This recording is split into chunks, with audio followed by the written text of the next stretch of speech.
Here with that perspective is LaRouche PAC Scientific Research Team member Benjamin Dennison. Benjamin, thanks for being with me from our bureau in D.C. tonight. Hi, thank you for having me. So I wonder, is California getting it all wrong when it comes to this water crisis? Yeah, absolutely, I think so.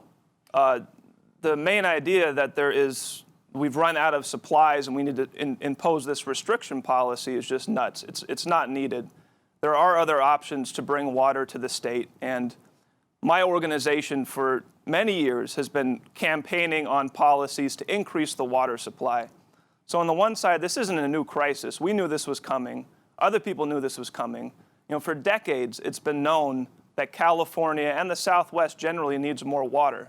And there are options available, NWAPA, desalination, and also certain new innovative weather modification technologies which can bring more rainfall. So there's options there. So this idea of just saying restrict use, cut off use is unnecessary, and it's really hurting the people of California. And Ben, it's a short-term fix as well. It's not a long-term fix. You can only restrict water for so long, and my fear is that it's harming our agriculture industry as well. And I want to talk about the solutions because they're very interesting to me. But first, I want to get your take on how we got ourselves into this mess. Now, from what I've read and the research I've done, part of the problem is actually the environmentalists and their crusade to protect fish like the Delta smelt that got us into this position, not being able to have a backup plan and use dams to get some water for the future. Yeah, absolutely. What a lot of people are afraid to say or they don't really go at is the fact that most of the so-called environmentalist policies, they're meant for depopulation. These are policies to stop growth, limit development, and reduce populations. Most of the leading influential environmentalist movements are in one way or another promoting a policy of reducing the world population.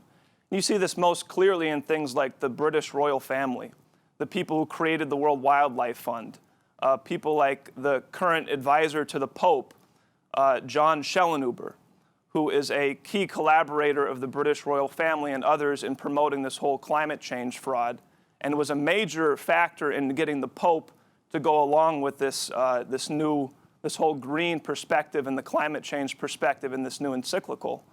But this is a depopulation policy. These guys are out to say we need to stop growth, stop development. I mean, there's been options for California for decades. There's been options, there's been things we could do, they haven't been done. Ben, I want to get into that because you do put some solutions on the table here, and that's what we haven't heard by and large in the media. We've just heard restrict, restrict, restrict. So I want to get into some of those. But first, I do want to talk about something because I read your article there. I read some of the talk about China and how this is not just a Western water crisis, but a global water crisis, and China is actually should be shouldering some of the blame here. Can you explain for our viewers? Well, I think China is actually showing us what can be done. There's a global water crisis, you're right. It's not just the U.S., China, certain regions in the Middle East, for example, obviously Northern Africa. There's all kinds of water needs. What I think is interesting about China is they just completed the largest water transfer project mankind has ever done, their South Water North project. They've done this thing in the past decade and a half. It dwarfs anything we've done in the United States. It's bigger than the Colorado River water projects. It's bigger than the state California water project. So they've shown us that these types of solutions can be made. People can make interventions, nations can make interventions to bring the water supplies where they're needed.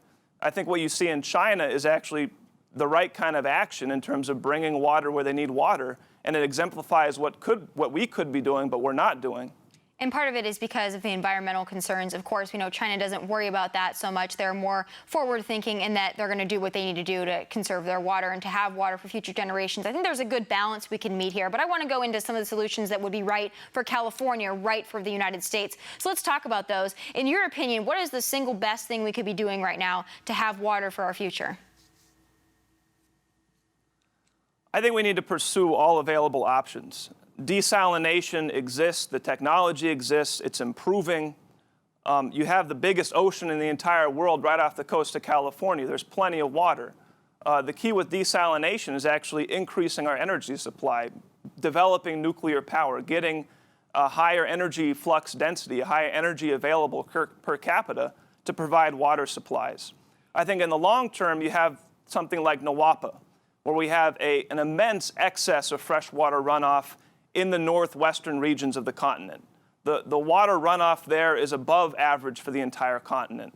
And if we took just a small percentage of that, 10%, 5%, it could be a huge, it'd be like bringing something like 5 new Colorado rivers down into the southwest. But that'll take some time. That's a serious, major project, continental project that was developed and designed in the era of Kennedy, that had a lot of support at the time, but was really killed when the environmentalist movement really started to take hold. What I'm interested in and what my organization is really pushing is certain new frontier technologies of weather control, ground-based ionization systems that can actually accelerate the rate of rainfall and help guide the motion of atmospheric moisture vapor. Now, this is kind of a frontier area, but this has been tested and demonstrated in a number of nations by independent companies to success. It's been done in Mexico, it's been done in the United Arab Emirates, it's been done in Australia, it's been done in Oman, it's been done in Russia. So this is a technology that's been demonstrated that we could be used in the relatively short term to actually begin to intentionally manage the flows of atmospheric moisture vapor, bring more atmospheric moisture from over the ocean, draw it inland, and induce more of this atmospheric moisture to fall as rain. So, Ben, you're telling me we can actually make it rain? Yeah, absolutely. And the theory behind this is actually very connected with the frontier areas in what really causes climate change.